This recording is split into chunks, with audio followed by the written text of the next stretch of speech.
Nitrogen fertilizer is commonly added to farm fields to enhance crop production and maximize yield. In the Midwestern United States, agricultural land accounts for 44% of land cover and can exceed 80% in some watersheds, where many small streams are in close proximity to agricultural fields. Fertilizer is applied in a particular form of nitrogen, ammonium, but certain microbes that are common in soil can transform ammonium into another form of nitrogen, or nitrate, a well-known and leaky culprit of degraded water quality that is responsible for stimulating algal blooms.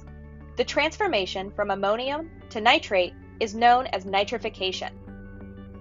Because of the prevalence of microbial nitrifiers, when excess fertilizer enters adjacent waterways, it often means it is added as additional nitrate to the system.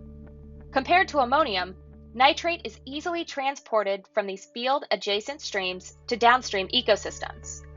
Because ammonium is stickier and used more rapidly by other organisms like algae and fungi, and in order to prevent the continued degradation of freshwater ecosystems, it is important to understand how factors like underlying stream substrate and light impact the process of nitrification.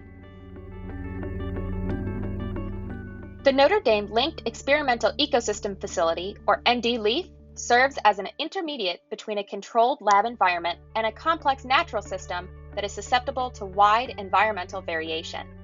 Over the course of 12 weeks, we manipulated light exposure in 4 experimental streams with different substrates to either promote or inhibit the growth of microbial communities.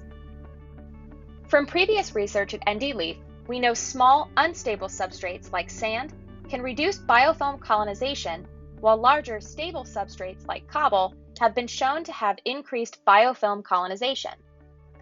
In particular, we focused on potential interactions between photoautotrophs, which produce their own energy using inorganic carbon and sunlight, chemoautotrophs, which use inorganic carbon and other compounds for energy production, and heterotrophs, which rely on organic carbon for energy.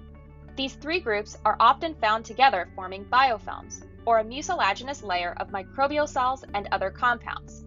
However, if nutrients are in limited supply, these groups compete with one another for available resources.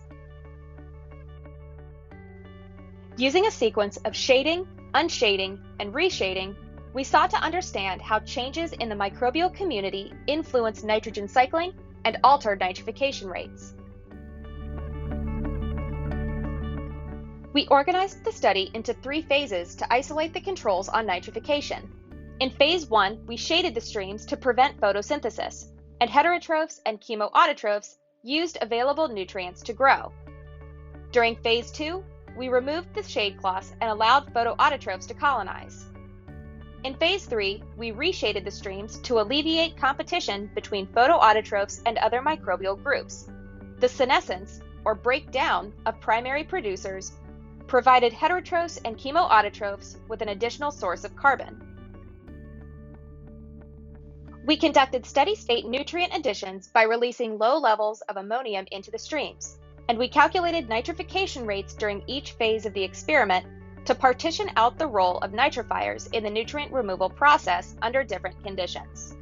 We collected water samples during each release to investigate signatures of reach-scale nitrification in the streams. Declines in the ammonium concentration moving downstream indicates assimilatory and nitrification processes are taking up available ammonium. By measuring the simultaneous increase in nitrate, we can estimate the conversion of ammonium to nitrate at the reach scale to measure stream-specific nitrification rates. Completing this work advances our understanding of the controls on nitrification, the primary biological transformation responsible for nitrate levels in streams. We can apply the knowledge gained from this experiment to inform ongoing management and restoration initiatives aimed at controlling nitrate loss from human-impacted systems, an integral component of maintaining healthy freshwater ecosystems.